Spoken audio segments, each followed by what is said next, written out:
Welcome my dear genius friends.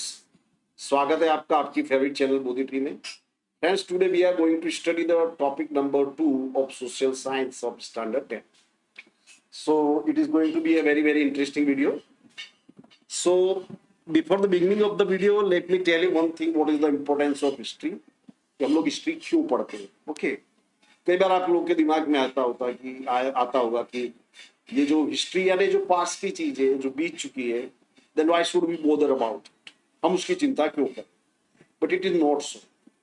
इतिहास जो होता है, पहले ये शब्द को समझिए, इतिहास, हिस्ट्री,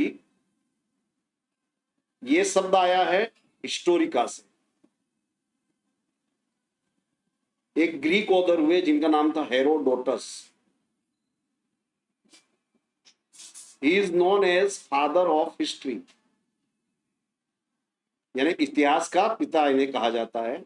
और इन्होंने पुस्तक लिखी थी हिस्टोरिका, तो उस पे से हिस्टोरिका पे से वर्ड बना हिस्ट्री। ओके, हिंदी में इसे कहते हैं, हिंदी और संस्कृत में इतिहास। इतिहास मतलब ऐसा था, दैट वाज, यानी पास्ट में जो चीज बीत चुकी है वो हम हिस्ट्री में स्टडी करते हैं। प्रश्न खड़ा होता है कि क्यों? Because history teaches us many important lessons which are useful in our present. Okay, and history जो होती है बहुत ही सख्त स्ट्रिक्ट टीचर होती है। जो भी व्यक्ति इतिहास से नहीं सीखता, इतिहास उसको पनिश करता है, उसको सजा दी जाती है। फॉर एग्जाम्पल वी इंडियंस जो थे, हम लोगों को हिस्ट्री हम लोग उठा के देखते हैं तो लगभग हमारे ऊपर 1000 साल तक दूसरे जो लोग थे वो आक्रमण करते रहे। तुर्क आए, मंगोल आए, बारबेरियंस आए, ब्रिटिशर्स आए, डच आए, फ्रेंच आए। व्हाई? बिकॉज वी वे आर नॉट यूनाइटेड। और हमने फिर भी यूनिटी की बात हमारे अंदर नहीं आई। Mean to say we did not learn anything from the history and it is very painful. So आप लोग को आइडिया हो गया कि why should we study history and now how to study history. History को पढ़ना कैसे? तो हिस्ट्री को आपको, you are not only to create but you have to analyse.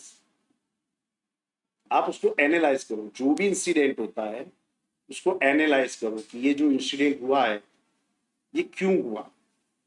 जो भी कुछ भी होता है उसके पीछे कॉज एंड इफेक्ट का रिलेशन होता है, यानी कोई भी घटना घटती है तो उसके पीछे बहुत सारे रीजन्स होते हैं। वो रीजन्स आपको जानने चाहिए, उसके बहुत सारे इम्पैक्ट्स होते हैं in future. We must know that. Okay, तो एनालाइज करोगे, कंसेप्ट क्लियर करोगे, only then you can succeed in life. जो अगर सपोज आप में से बहुत से लोग होंगे जो आईएएस, आईपीएस, आईएफएस, आईआरएस बनना चाहते होंगे, so best of luck for your future.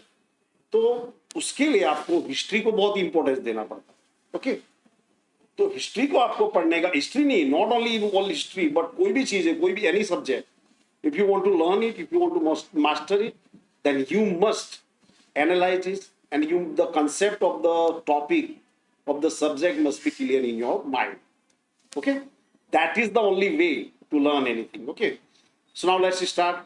India is a country of rich and cultural heritage. India जो एक ऐसा देश है कि हमारा जो हेरिटेज है बहुत ही रिच रहा है, कल्चरल हेरिटेज हमारा बहुत ही रिच रहा है। इसमें क्या क्या आ जाता है? Materialistic and genetical heritage. So एक एक चीज को एक्सप्लेन करता है। जैसे पहले हम देखते हैं जेनेटिकल हेरिटेज। जेनेटिकल हेरिटेज तो एक जो चाइल्ड होता है उसको फिजिकल और मेंटल कैरेक्टरिस्टिक्स मिलती है उसके पेरेंट्स से, दैट इज जेनेटिकल इनहेरिटेंस।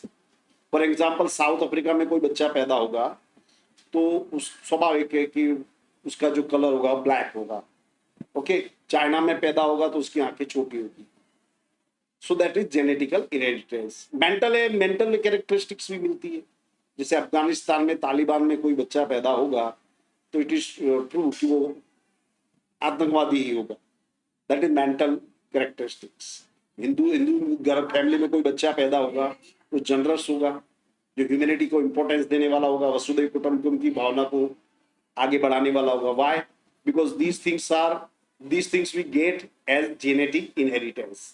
हमारा जो वे ऑफ थिंकिंग है, हमारे पेरेंट्स के किस तरह से हमको ब्रॉट अप करते हैं उसके ऊपर आधार रहता है। ओके, फिर ये हुआ जेनेटिकल इनहेरिटेंस। फिर जो बच्चा होता है उसको हाउस, लैंड, एस्टेट, ये सब प्रॉपर्टीज उसके एंसेस्टर से मिलती है। That is material inheritance. यानी गाड़ी बंगला जो भी मिलता दैट इज मटेरियल इनहेरिटेंस।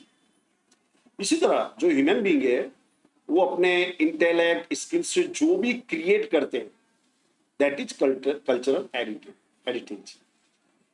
जो ह्यूमन बींग है वो अपने आजू बाजू का जो एटमॉस्फेयर है उसको ध्यान में रखते हुए अपनी स्किल को डेवलप करते हैं, कुछ नया क्रिएट करते हैं, दैट इज कल्चरल हेरिटेज। तो अलग अलग जो पीपल होते हैं, अलग अलग जो कंडीशन होती है उसके हिसाब से ट्रेडिशंस, कस्टम्स, रिचुअल्स ये सब डिफरेंट डिफरेंट होते हैं। और ये सब जो होता है जो कल्चरल जो रिचुअल्स है, कस्टम्स है, ट्रेडिशन है, it is a part of our cultural heritage. So India is a rich country in all the matters. हमारा जो सीजन है वो भी डिफरेंट है, हमारा फूड डिफरेंट है, हमारे कल्चरल डिफरेंट है। So we are very very rich. अगर आप इंडिया में बहुत जन्म हुआ है आपका, then you must be pride of it. So हमारा जो हेरिटेज है बहुत ही रिच रहा है। हम लोग इकोनॉमिकली भी बहुत रिच रहे। लगभग 7वीं BC तक, 17 सॉरी, हमारा जो जीडीपी था इंडिया का वो 33%। Before the arrivals of the Mughals and all this हमारा जो जीडीपी था वो 33% था। जीडीपी का यह नाम याद रखना, gross domestic product. Mean to say we were supremes. आज जो अमेरिका की पोजीशन है उससे भी ज्यादा हम लोग रिच थे। You will be surprise to know बहुत से देशों ने हमारी जो प्रोडक्ट थी उसके ऊपर बैन लगाया था, क्योंकि उनका जो भी रेवेन्यू था वो हमारे देश में आ जाता था। हम लोग इतने बड़े ट्रेड और बिजनेस में इतने एडवांस थे। अब प्रश्न ये होता है कि ऐसा क्यों था? उसका कारण ये था कि हम लोग का जो एटमोस्फियर अलग होता था, प्रोडक्शन भी अलग होता। जैसे आप साउथ में जाओगे तो वहाँ पे आपको स्पाइस मिलेगा, नॉर्थ में जाओगे तो वहाँ पे आपको व्हीट और शुगर कैन ये सब का प्रोडक्शन देखने को मिलेगा। गुजरात में आओगे तो आपको मूंगफली और जो कॉटन है उसका प्रोडक्शन मिलेगा। मीन टू से हम लोग को कुदरत ने ही बहुत ही रिच बनाया था। और उसके साथ साथ जो इंडिया में जो इंडियन ओशियन है वो ट्रैवलिंग के लिए बहुत ही प्रॉपर होता था। उसमें जो विंड देती थी, विंड, उसके द्वारा आप क्या है बहुत ही इजीली ट्रैवल कर सकते थे। तो इसलिए जो सिल्क रूट बोलते हैं, सिल्क रूट है वो इंडिया से होकर के गुजरता था, या कहे इंडिया की उसमें मालिकी थी, इंडिया और चाइना की। तो इसके कारण हम लोग फ्लरिश हुए, हमारी जीडीपी बहुत ही आई थी। तो जो ब्रिटिशर्स और जो मुगल्स, तुर्क, बारबेरियंस, हुड्स, they were attracted to India. फिर जब ब्रिटिशर्स ने जब हमारे यहाँ पे आक्रमण किया तब भी हमारे यहाँ पे हमारी जीडीपी थी 25। मीन टू से हम लोग बहुत ही रिच थे हर तरह से थे। ओके, सो हमको हमारी जो कल्चर वैल्यू हेरिटेज है उसके बारे में जानना चाहिए, उसको प्रिजर्व करना चाहिए।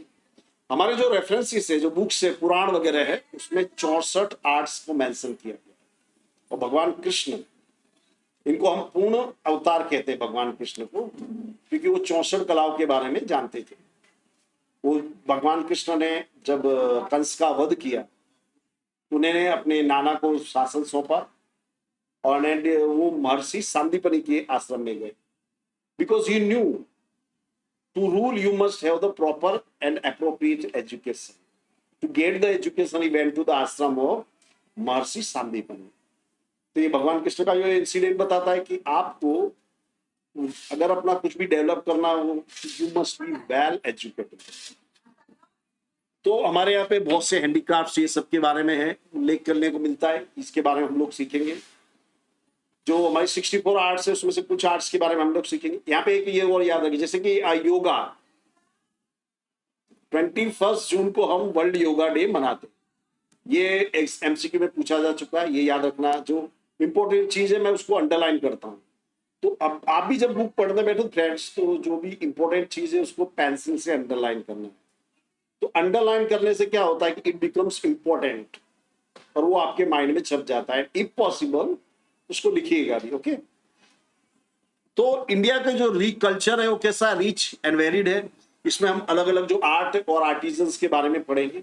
तो पहला हम आर्ट ले रहे हैं clay work, art of clay work. Clay का मतलब होता है मिट्टी, मिट्टी की कला। तो देखो, मनुष्य जन्म से लेकर मृत्यु तक मिट्टी से जुड़ा रहता है। क्रेडल टू ग्रेव, क्रेडल यानी झूला होता है, जन्म देता है तो झूले में रहता है, और अंत में ग्रेव में, कब्र में जाता है, तब तक वो मिट्टी से जुड़ा रहता है। तो मिट्टी, जब हमने कोई भी मेटल्स की खोज नहीं थी, उससे पहले मिट्टी का यूज होता था, मिट्टी की डिफरेंट थिंग्स बनाई जाती थी, वो प्लेस। फॉर एग्जाम्पल सबसे पहले जो हमने मेटल इनमें जो खोजा था वो था कॉपर। ये याद रखना, मैं आपको एक्स्ट्रा भी बताऊंगा, you have to keep in your mind. तो आपकी क्या आगे वाली जो एग्जाम्स है उसकी भी तैयारी होगी। कॉपर की हमने सबसे पहले इन्वेंट किया था, और जो सबसे पहला जो आर्टिकल बनाया था it was an x, copper का एक्स हमने बनाया था। तो हमारा जो पूरा जीवन है मिट्टी के आसपास घूमता है, बच्चा पैदा होता है मिट्टी खाता है, और छिले मरता है तो मिट्टी में दफन हो जाता है, या हिंदू होगा तो उसका हम अग्नि संस्कार करेंगे तो भी वो मिट्टी में उसकी राख पूरी मिल जाती है।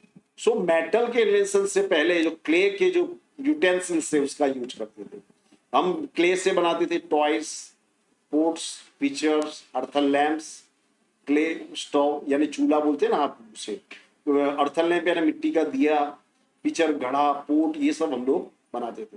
और इसका यूज क्या होता था? इसका यूज हम डिफरेंट थिंग्स को स्टोर करने में करते हैं। क्या क्या स्टोर करते हैं? ग्रेन्स, मिल्क, घी, कर्ड, बटर मिल्क, ये सब को स्टोर करने के लिए हम इसका उपयोग करते थे।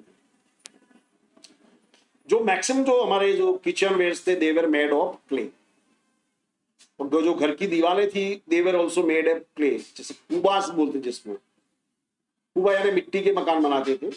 उसको किससे पेस्ट करते थे? तो उसको काऊ डंग के पेस्ट से उसको प्लास्टर किया जाता था। अब जो काऊ डंग होता है इसके बहुत से बेनिफिट्स होते हैं। काऊ डंग क्या है? ये वन टाइप ऑफ सैनिटाइजर है, ये आपको बैक्टीरिया वायरस से प्रोटेक्ट करता है।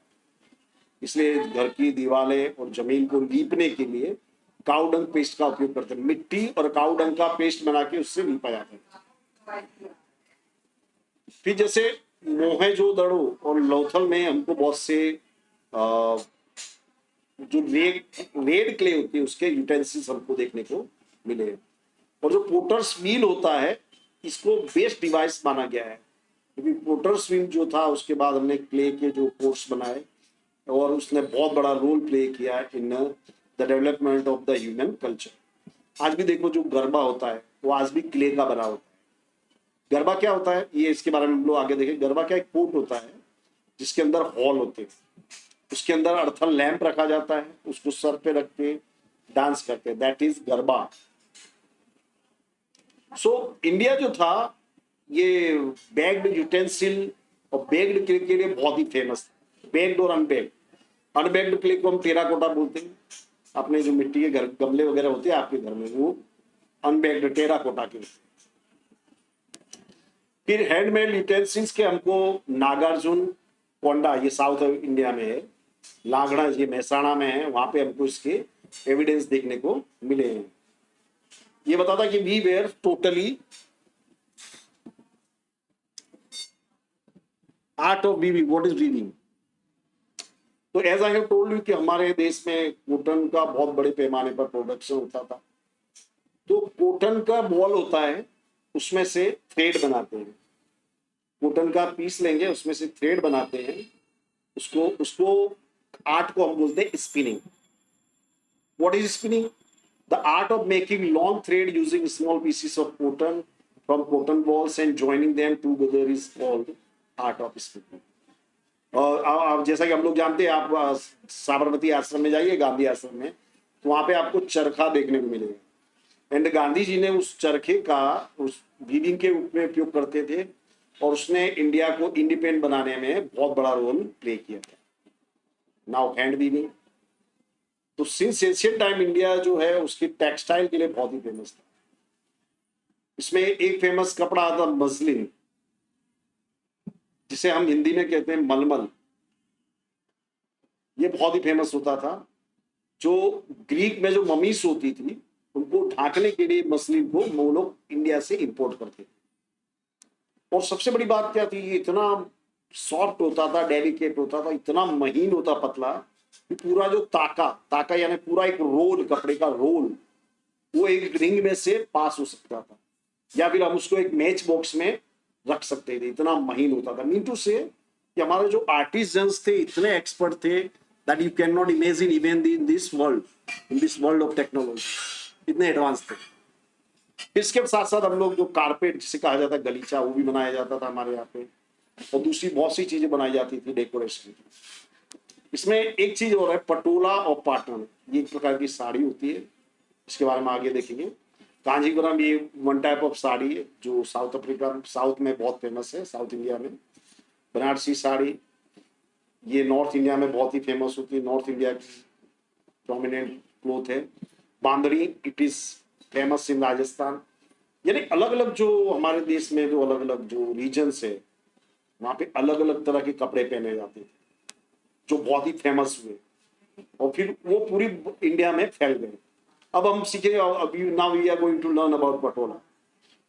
सो सिद्धराज जयसिंह, उनका जो पीरियड था उसको सोलंकी इरा बोलते हैं। सोलंकी इरा जो था वो गोल्डन पीरियड था, it was golden period of India, of Gujarat sorry.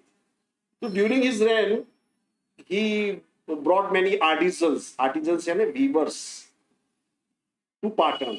उन्होंने बहुत से आर्टिजन्स को invited to Patan and they settle there and they invented patola. अब उसको पटोला नाम क्यों किया? Because it was invented in Patan and it became world famous.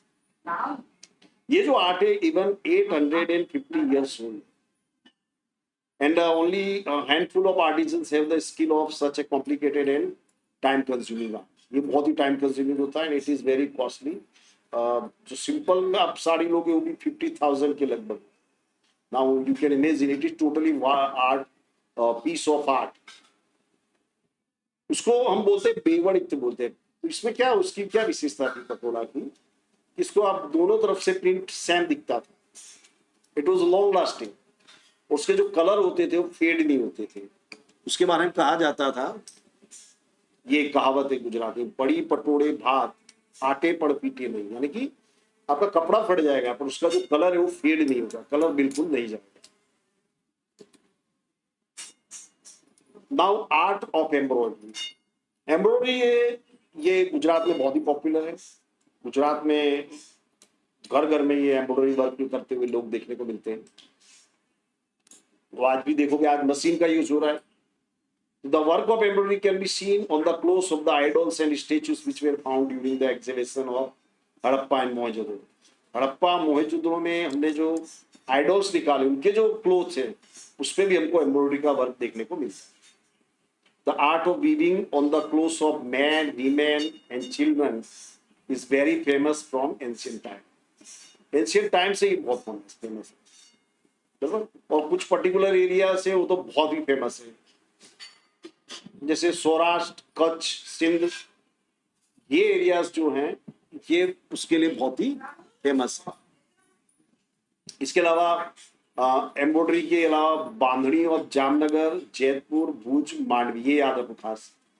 बांधनी के लिए कौन कौन से एरिया फेमस है? गुजरात, जयपुर, भुज, मांडवी एंड जामनगर, ये 4 एरियाज फेमस है। ये आप याद रखना है, एमसीक्यू में पूछे जाते हैं। फिर बांधड़ी विथ बांधड़ी जो होती है उसमें अलग अलग डिजाइन देखने मिलते हैं। उसमें क्या क्या होता है? एलिफेंट्स होते हैं, पपेट्स होते हैं, डाइस, पिक्चर, ये सब उसको ड्रॉ करते हैं, उसको एम्ब्रॉयडरी करते हैं।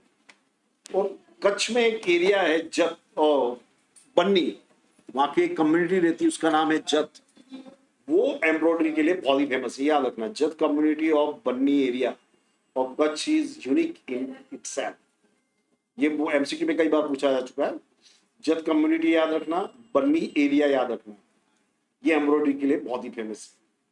जो पुरानी जो ट्रेडिशनल एम्ब्रॉयडरी थी उसके तोरण, चाकड़ा, पिल्लो कवर, बेड शीट्स, ये सब में एम्ब्रॉयडरी की जाती थी। Now leather industry. So what is leather? The skin of dead animal was used for various purposes in ancient India.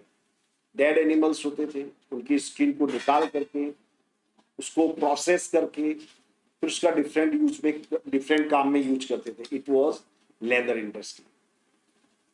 तो जो एनिमल डेड हो जाता उसकी स्किन को प्रोसेस करते थे, सॉफ्ट बनाते थे। तो उसमें से हम क्या बनाते थे? मसक। मसक means one type of leather bag, इसको वाटर फेच करने के लिए यूज करते थे।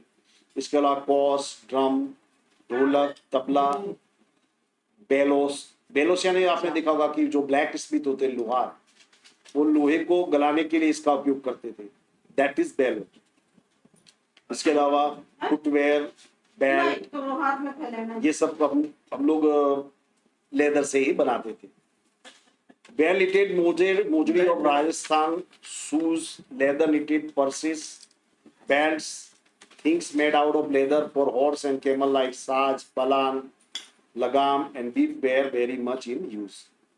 साज और पलान याद रखिए, ये जो एनिमल्स होते हैं उस पर बैठने से पहले उनके ऊपर लेदर की एक चीज रखी जाती है, उसको हम साज या पलान कहते हैं। लगाम होती है, उससे एनिमल्स को कंट्रोल करने के लिए उसका उपयोग करते हैं, इंग्लिश में इसको रैम बोलते हैं। तो ये सब चीजें हम लेदर से बनाते थे। इट वॉज, मतलब ये पुराने समय से ये हमारे यहाँ पे जो इंडस्ट्री है बहुत ही ग्रो कर रही है। Diamond, bead work and animal work. So India को पहले बोलते थे सोने की चिड़िया। Reason as I have told you कि जो सिल्क रूट था वहां से हम लोग ट्रेड एंड बिजनेस करते थे, तो जो बहुत सारा फॉरेन करेंसी थी हमारे देश में आती थी, बहुत सारी फॉरेन करेंसी हमारे देश में आती थी। तो उसमें कोई ऐसी करेंसी तो नहीं थी जो पूरी दुनिया में वैलिड हो। तो हम लोग क्या करते थे, कोई भी वस्तु के बदले हम लोग क्या लेते थे, डायमंड, गोल्ड। ओके, तो वो हमको एडवांटेज मिलता था। दूसरी ओर क्या है कि इंडिया का जो कॉस्ट लाइन है 7,570 किलोमीटर लॉन्ग है। तो देखिए, जिसका कोस्ट लाइन जितना लंबा होगा उतना एडवांटेज मिलता है ट्रेड एंड बिजनेस। और ये जो कोस्ट लाइन हमारी चारों डायरेक्शन को टच कर, 3 direction, east, west and south. North में हिमालय है, तो जो कोस्ट लाइन पे जो एरिया है वो बहुत ही प्रोस्परस होते हैं because of trade and business. तो हम लोग भी काफी प्रोस्परस थे, तो हम फॉरेन से डायमंड्स एंड बीड्स ये सब हमारे देश में काफी मात्रा में आते थे, और इसका हम अलग अलग काम में यूज करते थे।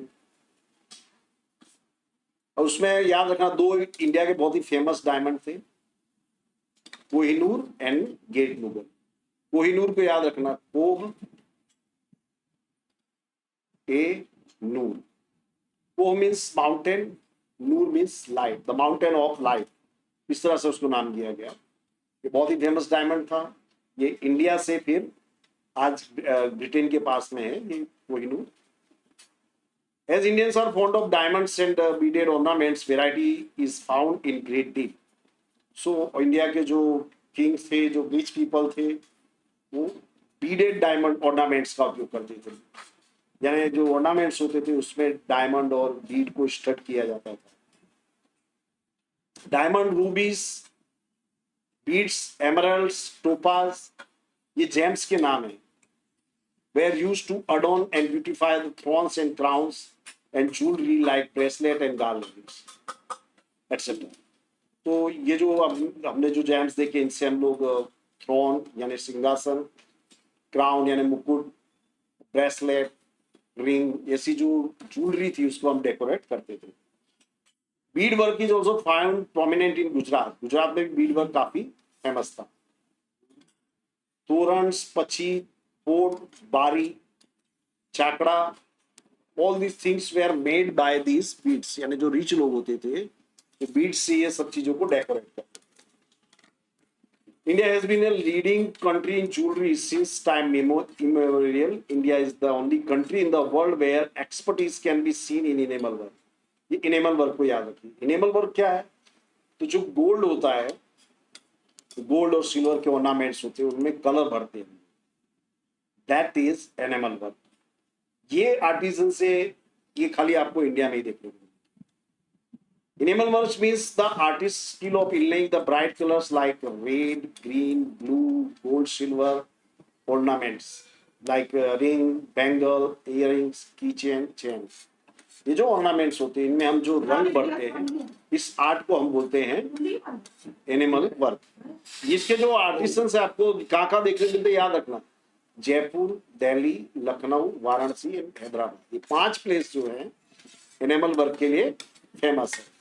ओके, सो हम यहाँ पे अपना फर्स्ट पार्ट का एंड कर रहे हैं। I am sure you enjoyed it, और नेक्स्ट वीडियो भी हम शेयर करने वाले हैं। For more videos subscribe the channel and share it maximum. Thank you very